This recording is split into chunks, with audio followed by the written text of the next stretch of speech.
AAI संस्था जी आहे ही आजही सगळ्या जवळपास विमानतळाच्या बाहेर जर पाठी बघितली तर AAI ची पाठी तुम्हाला त्या ठिकाणी दिसेल बघा. तर अशा पद्धतीनं या ठिकाणची ही संस्था या ठिकाणी लक्षात घेतली पाहिजे. त्याच्यानंतर या ठिकाणी जागतिकीकरण स्वीकारलेलं असल्यामुळे मोठ्या प्रमाणात या ठिकाणी विदेशी कंपन्यांनी भारतामध्ये प्रवेशाला सुरुवात केली, प्रवासी वाहतुकीला सुरुवात केली. त्यामुळे सरकारी कंपनी सोबत या खासगी कंपन्यांची स्पर्धा वाढली आणि या स्पर्धेमध्ये तोच टिकून राहतो जो स्वस्तामध्ये आणि या ठिकाणी दर्जेदार सेवा देणार आहे. याचा परिणाम या ठिकाणी हळूहळू सरकारी कंपनीवर व्हायला लागलेला आहे. एका कालखंडात 100% प्रवासी वाहतूक सरकारी कंपनी मार्फत होती. आता खासगी कंपन्यांमुळे या ठिकाणी सरकारी कंपन्यांसमोर या ठिकाणी आव्हान निर्माण झालंय. म्हणून भारत सरकारनं 2007 ला या ठिकाणी इंडियन एअरलाइन्स या कंपनीचे एअर इंडियामध्ये विलिनीकरण करण्यात आले. आलं लक्षात? सरकारी कंपनीचे विलिनीकरण झालेले आहे आता. मग पण विलिनीकरण करून सुद्धा काही तोटा कमी व्हायला तयार नाही आणि यातून तोटा वाढतच चालला.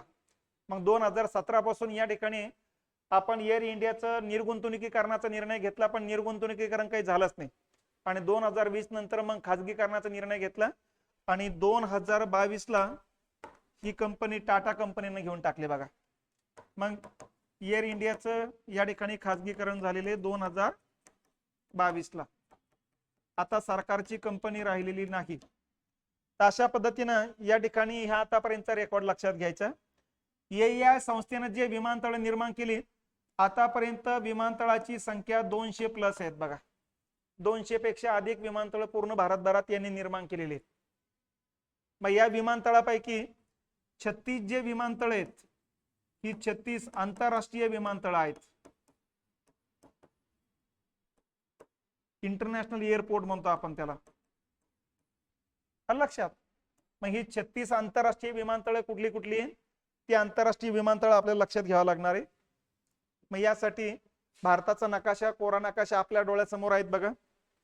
या ठिकाणी 2-3 गोष्टी लक्षात ठेवायचं. शहराचं नाव, राज्य आणि त्या विमानतळाचं नाव, असे टोटल 36 विमानतळ कुठली कुठली ती बघायची आपल्याला.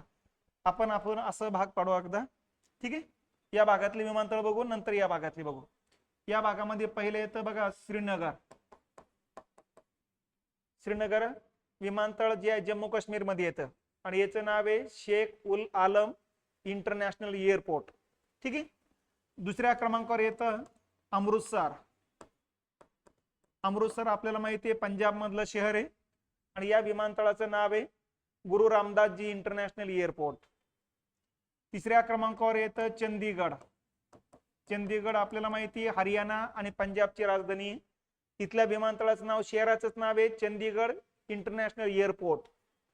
नंबर 4 ला या ठिकाणी आपल्याला माहिती आहे छोटं खाणी जे आहे ते दिल्ली येतं बघा आणि दिल्लीचं सर्वात मोठं विमानतळ आहे भारतातलं इंदिरा गांधी इंटरनॅशनल एअरपोर्ट.